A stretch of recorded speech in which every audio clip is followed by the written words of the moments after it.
Assalamualaikum warahmatullahi wabarakatuh. Halo teman-teman, apa kabarnya hari ini? Semoga masih sehat dan semangat ya untuk mengikuti pembelajaran IPS hari ini. Teman-teman udah subscribe channel YouTube Ustazah Yeni belum? Kalau belum, silahkan di-subscribe terlebih dahulu dan jangan lupa tekan tombol lonceng notifikasinya. Kita mulai pembelajaran hari ini ya. Sebelum kita memulai pembelajaran hari ini, siapkan dulu alat tulisnya dan juga jangan lupa siapkan buku tulis dan buku LKS-nya. Nah, adapun tujuan pembelajaran hari ini adalah teman-teman bisa mengidentifikasi saluran-saluran mobilitas sosial dan juga mampu untuk mengidentifikasi dampak dari mobilitas sosial. Kemarin kita kan sudah belajar mengenai pengertian mobilitas sosial, bentuk-bentuk mobilitas sosial, faktor penghambat, faktor pendorong. Nah, hari ini kita akan belajar saluran mobilitas sosial. Kira-kira orang-orang yang bisa melakukan mobilitas sosial itu mereka melalui cara apa ya? Nah, saluran mobilitas adalah alat atau sarana yang digunakan seseorang untuk melakukan mobilitas sosial. Misalnya, ketika mahasiswa kemudian menjadi guru, saluran mobilitasnya adalah pendidikan. Untuk lebih jelasnya, mari kita bahas bersama-sama.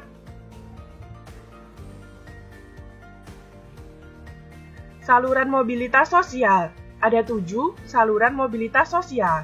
Yang pertama ada pendidikan, yang kedua ada organisasi ekonomi, yang ketiga ada organisasi politik, kemudian ada lembaga keagamaan, ada angkatan bersenjata, ada organisasi profesi, dan yang terakhir ada perkawinan.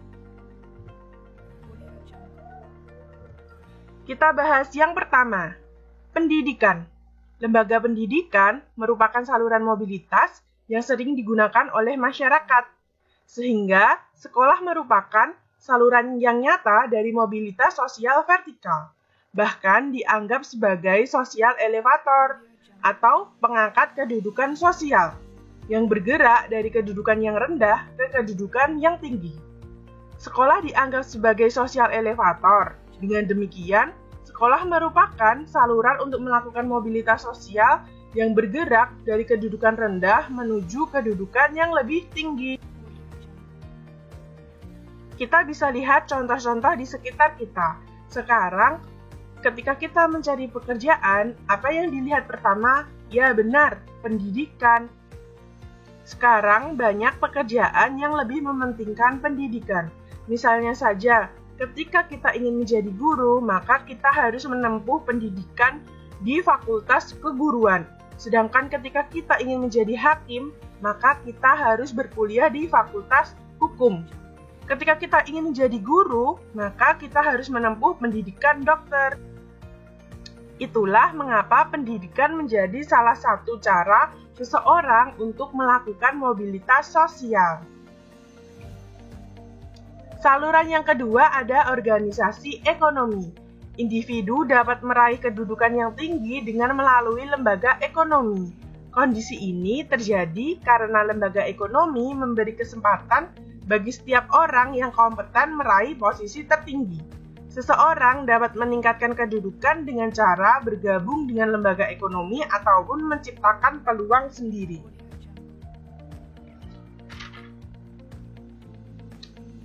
Contoh lembaga ekonomi adalah pabrik atau perusahaan.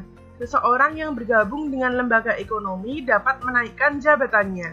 Sementara itu, lembaga ekonomi yang diciptakan sendiri melalui upaya individu menciptakan peluang dengan cara berwirausaha, individu untuk menciptakan peluang dengan cara berwirausaha. Kegiatan berwirausaha dapat mengantarkan seseorang menjadi seorang pengusaha yang sukses.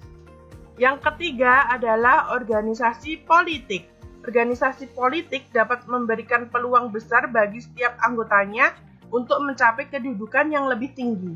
Misalnya, ketika berlangsungnya pemilihan umum, seseorang yang pandai berorganisasi dalam bidang politik memiliki kesempatan untuk menduduki lapisan yang lebih atas.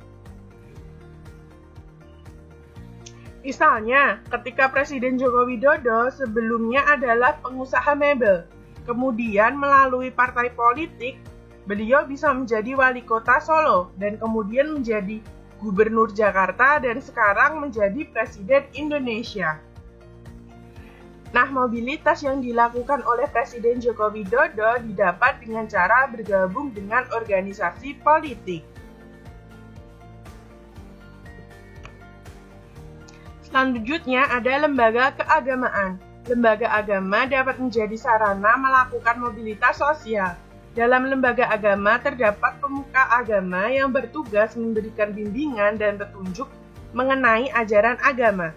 Mereka adalah orang yang disegani, dihormati, dan dipercaya oleh masyarakat. Seseorang yang memiliki pengetahuan dan pemahaman agama yang lebih baik biasanya akan dijadikan panutan oleh warga lainnya. Misalnya saja kita lihat di lingkungan sekitar kita. Biasanya, kiai ataupun ustadz memiliki kedudukan yang lebih tinggi dan dihormati oleh masyarakat. Nah, hal ini didapat melalui lembaga keagamaan karena mereka dianggap lebih memiliki ilmu pengetahuan agama yang lebih luas dibandingkan dengan masyarakat lainnya. Saluran yang kelima ada angkatan bersenjata. Lembaga militer dan kepolisian dapat dijadikan sebagai saluran mobilitas vertikal naik. Seseorang yang berhasil menjadi bagian dari lembaga militer akan mengalami kedudukan sosial, yaitu dari masyarakat biasa menjadi abdi negara. Selain itu, ada berbagai tahapan yang harus dijalani dalam lembaga militer, mulai dari tes masuk hingga kenaikan pangkat. Seseorang yang bergabung dalam angkatan bersenjata dianggap ikut berjasa membela nusa, bangsa, dan negara. Dengan jasa tersebut, ia mendapat sejumlah penghargaan dan kenaikan pangkat. Kenaikan pangkat dalam angkatan bersenjata menunjukkan terjadinya mobilitas sosial vertikal naik. Nah, biasanya lembaga militer ini diawali dengan menjadi seorang prajurit, kemudian menjadi komandan, dan kemudian bisa naik jabatan lagi menjadi seorang jenderal. Nah, selanjutnya adalah organisasi profesi. Organisasi profesi merupakan wadah atau saluran yang menampung setiap orang yang memiliki keterampilan ataupun keahlian yang sama.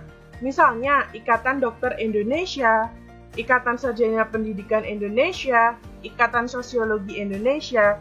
Nah, jika seseorang memiliki keahlian, ia berharap dapat menduduki lapisan sosial yang tinggi di masyarakat. Kemudian, ia akan masuk organisasi yang sesuai dengan keahliannya.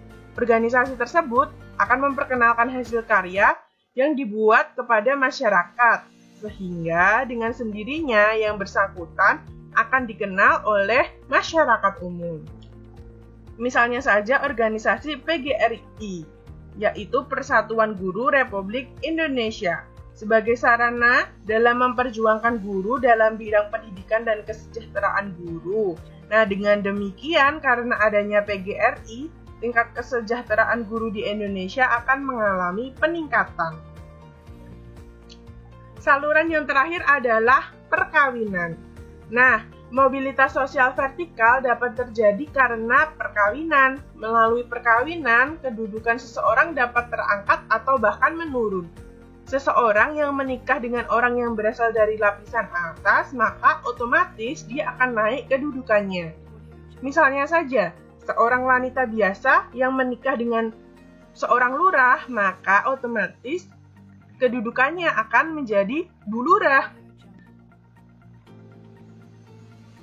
Nah, berikut tadi adalah 7 saluran mobilitas yang bisa dipakai masyarakat untuk menaikkan status sosial mereka di dalam masyarakat.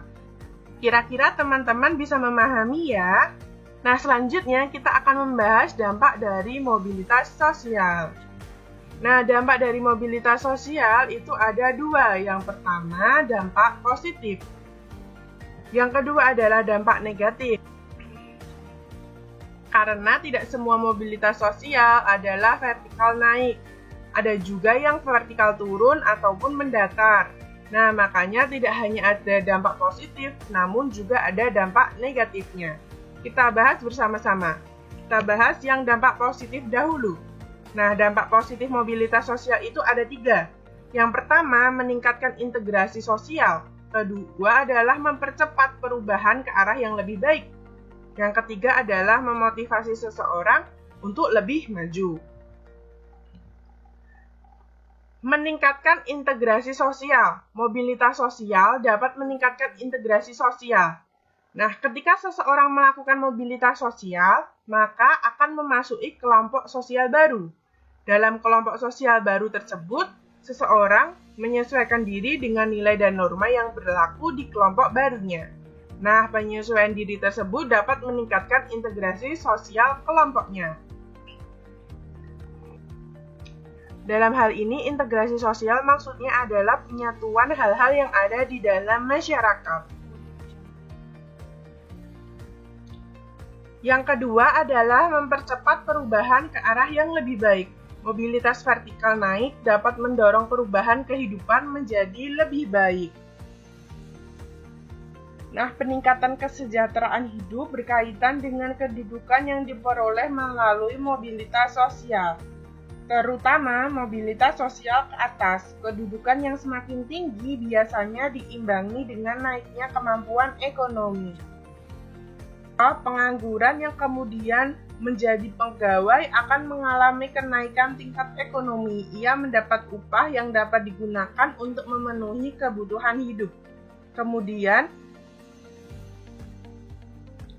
kemampuan ini tidak dimiliki ketika orang tersebut masih menganggur. Yang ketiga adalah memotivasi seseorang menjadi lebih maju. Terbukanya kesempatan untuk pindah dari satu lapisan ke lapisan yang lain menimbulkan motivasi yang tinggi pada diri seseorang untuk lebih maju di berbagai bidang. Kedudukan atau status sosial yang tinggi dalam masyarakat dapat dicapai melalui kemampuan dan keterampilan. Selain itu, kemampuan berkompetisi mendorong seseorang untuk menduduki status sosial yang lebih tinggi. Ibarat piramida, kedudukan dan status sosial semakin naik, maka jumlah orangnya juga semakin sedikit. Oleh karena itu, kemampuan dalam berkompetensi penting untuk mendorong individu atau kelompok bersaing secara sehat dalam melakukan mobilitas sosial naik. Tanpa kemampuan berkompetisi, individu atau kelompok tidak dapat mengembangkan diri sehingga tidak mengalami kemajuan. Nah, dampak negatif mobilitas sosial ada 3. Yang pertama, berkurangnya solidaritas kelompok. Kemudian ada timbulnya gangguan psikologis. Dan yang terakhir adalah memunculkan konflik. Yang pertama adalah berkurangnya solidaritas kelompok. Nah, beberapa orang yang berhasil dalam meraih kedudukan tinggi dalam kelompok mengalami keretakan hubungan. Kondisi ini terjadi karena adanya perubahan sikap dari pihak yang mengalami mobilitas atau pihak yang tidak mengalami mobilitas. Kondisi demikian menyebabkan solidaritas menjadi renggang karena adanya kecemburuan dari pihak yang gagal mengalami mobilitas terhadap pihak yang mengalami mobilitas sosial. Selanjutnya adalah menimbulkan gangguan psikologis. Nah, mobilitas juga ternyata dapat menimbulkan kecemasan dan ketegangan pada seorang individu. Nah, rasa cemas dan tegang tersebut dialami oleh seseorang yang gagal mengalami mobilitas sosial ataupun status sosial atau jabatan yang tinggi. Misalnya saja, nah banyak kasus yang terjadi gangguan jiwa yang disebabkan karena gagalnya seseorang itu terpilih menjadi kepala desa ataupun terpilih menjadi DPR. Nah, ternyata kegagalan dalam melakukan mobilitas itu akan berakibat pada gangguan psikologis. Nah, kecemasan dan ketegangan yang berlarut-larut tersebut kemudian akan menimbulkan gangguan psikologis seperti stres, depresi, dan gangguan jiwa. Yang terakhir adalah memunculkan konflik. Mobilitas dapat memunculkan konflik di dalam masyarakat. Hal ini terjadi karena terdapat persaingan antar individu atau kelompok dalam memperoleh kedudukan yang diinginkan. Nah, kondisi ini terjadi karena terdapat beberapa pihak yang tidak menerima peningkatan ataupun penurunan kedudukan yang dialami oleh seseorang. Konflik dapat muncul karena penolakan dari berbagai pihak lain. Selain itu, konflik juga dapat terjadi karena mobilitas sosial yang dilakukan individu itu menyinggung pihak lainnya.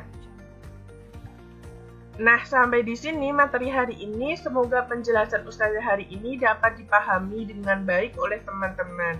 Sekian hari ini. Wassalamualaikum warahmatullahi wabarakatuh.